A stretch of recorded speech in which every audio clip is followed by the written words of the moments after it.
Citizenship amendment act 2019 यानी कि नागरिकता संशोधन अधिनियम 2019 अथवा CAA। क्या है CAA? क्या होगा इस कानून के तहत? क्यों हो रहा है CAA को लेकर इतना हंगामा?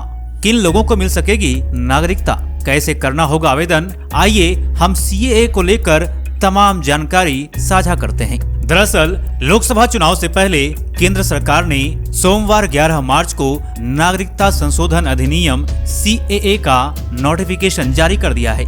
जानकारी के अनुसार भारतीय नागरिकता संशोधन कानून पर 5 साल पहले मुहर लग गई थी, लेकिन अब तक यह लागू नहीं हो सका था। वहीं सोमवार को केंद्र सरकार ने CAA को लेकर नोटिफिकेशन जारी कर दी है। आइए CAA को लेकर हम पूरा विश्लेषण साझा करते हैं। सबसे पहले जानते हैं कि क्या है CAA कानून। दरअसल नागरिकता संशोधन कानून भारत के 3 पड़ोसी मुस्लिम बहुमूल्य देश पाकिस्तान, बांग्लादेश और अफगानिस्तान के उन अल्पसंख्यकों को भारतीय नागरिकता देने का रास्ता खोलता है जो दिसंबर 2014 तक किसी न किसी प्रताड़ना का शिकार होकर भारत में शरण लिए हुए हैं। इसमें गैर मुस्लिम, माइनॉरिटी, हिंदू, सिख, बौद्ध, जैन, पारसी और ईसाई समुदाय के लोग भी शामिल हैं। बता दें कि भारत के मुस्लिमों या किसी भी धर्म और समुदाय के लोगों की नागरिकता को CAA से कोई खतरा नहीं है। अब आइए जानते हैं कि किस किस को मिल सकेगी नागरिकता।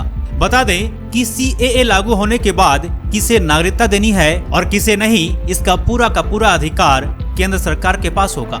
पाकिस्तान, अफगानिस्तान और बांग्लादेश से आए हिंदू, सिख, बौद्ध, जैन, ईसाई और पारसी धर्म से जुड़े शरणार्थियों को भारतीय नागरिकता दे दी जाएगी। सूत्रों के मुताबिक जो लोग 31 दिसंबर 2014 से पहले भारत में आकर बस गए थे, केवल उन्हीं को नागरिकता दी जाएगी। जानकारी के मुताबिक CAA कानून के तहत उन लोगों को अवैध प्रवासी माना गया है जो भारत में वैध यात्रा दस्तावेज जैसे कि पासपोर्ट और वीजा के बिना घुस गए हैं, या फिर वैध दस्तावेज के साथ तो भारत में आए हैं लेकिन तय अवधि के साथ ज्यादा समय तक यहाँ रुके हुए हैं। अभी CAA को लेकर कई जगहों पर प्रदर्शन भी किया जा रहा है। 10 जनवरी 2020 को इस अधिनियम को राष्ट्रपति की मंजूरी मिल गई थी। हालांकि इसके खिलाफ देश के कई हिस्सों में विरोध प्रदर्शन शुरू हो गया था। यह कानून अब तक लागू नहीं हो सका था क्योंकि इसके कार्यान्वयन के लिए नियमों को अब तक अधिसूचित किया जाना बाकी था, लेकिन अब रास्ता साफ हो गया है। संसदीय कार्य नियमावली के अनुसार किसी भी कानून के नियम राष्ट्रपति के मंजूरी के 6 महीने के भीतर तैयार किए जाने चाहिए, नहीं तो सरकार को लोकसभा और राज्यसभा की अधीनस्थ विधान समितियों से अवधि में विस्तार करने की मांग करनी होगी।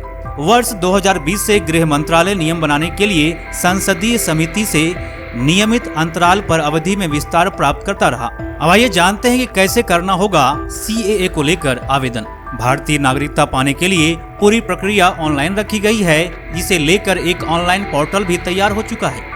इस पोर्टल पर आवेदकों को अपना वह साल बताना होगा जब उन्होंने बिना किसी दस्तावेज के भारत में प्रवेश किया था।